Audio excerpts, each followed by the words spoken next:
So ito po mga kaibigan ang nangyari dito sa Samar na kung saan ay marami po ang naapektuhan ng pagbaha at ito nga po ay sa Hipapad, Eastern Samar dito sa aking bayan na kung saan ang mga bata ay naliligo, mga pasaway. Ganyan din kami kasi nung araw, pero pag bumabaha nung araw hindi ganito na napakalalim at napakalawak ng apektado. Halos buong Samar po, Eastern, Western and Northern. At ang napuruhan nga po nitong matinding pagbaha na ito ay ang Northern Samar, pati ang Hipapad, Eastern Samar kasi magkakalapit po ito. So ang naging dahilan po ng matinding pag-ulan kahit na walang babala ng bagyo o walang bagyong paparating ay ang tinatawag nilang shear line.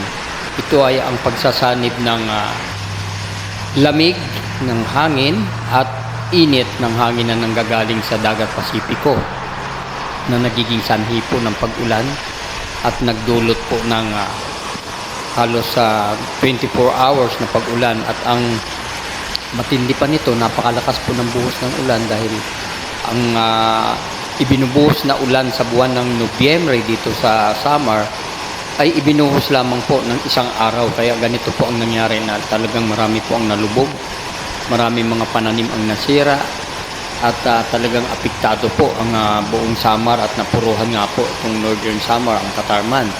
Ito po ang nangyari sa Ipil Barangay dito sa Katarman, Northern Samar na kung saan ay abot po hanggang bubong ang baha mga kaibigan, dahil karamihan naman po dito ay medyo isang story lang po ang kabahayan. At dahil nga po sa ito ay karamihan dito ay mahihirap mga kaibigan. So ayan po ang nangyari, napakalakas po ng daloy ng tubig. The current was very strong at marami po ang mga sasakyan na nalubog. At talaga naman pong nakakatakot po mga kaibigan.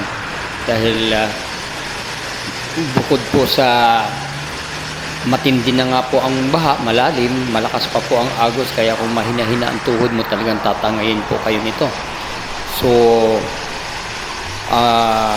yun nga po ang lagi kong ipinapaalala at ipinapaalala din ng ating gobyerno noon pa man na iwasan po ang illegal logging, ang mga pagkakaingin, dahil po nakakasira po yan sa ating kagubatan, dahil ang mga puno po ay nakakatulong po upang hadlangan ang mga landslide at ang mga matitinding pagbaha na kagaya nga po nito, na ito po ay isinisisi din doon sa mga gumagawa nga po ng illegal logging, na kung kaya't bumaha na po ng ganito dahil nga sa wala nang nagpipigil sa mga ulan na ibinubuhos.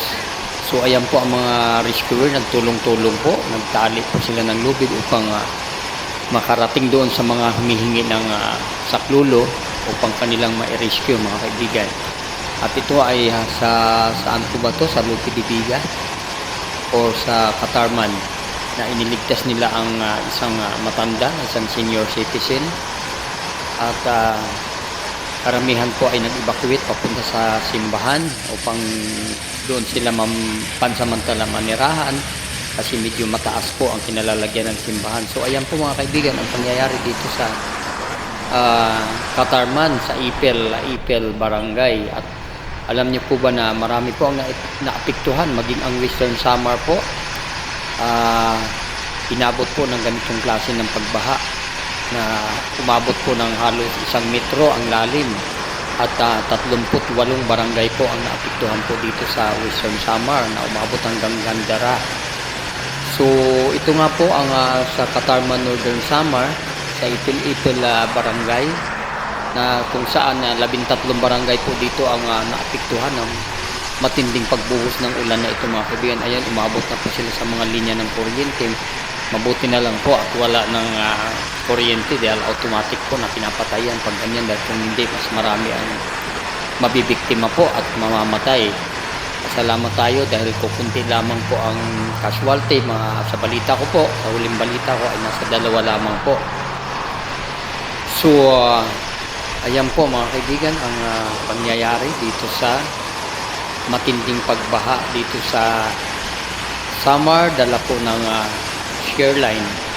So far naman po tagumpay po ang mga rescuer. Marami po silang nailigtas, natulungan at kukunti lamang po ang casualty.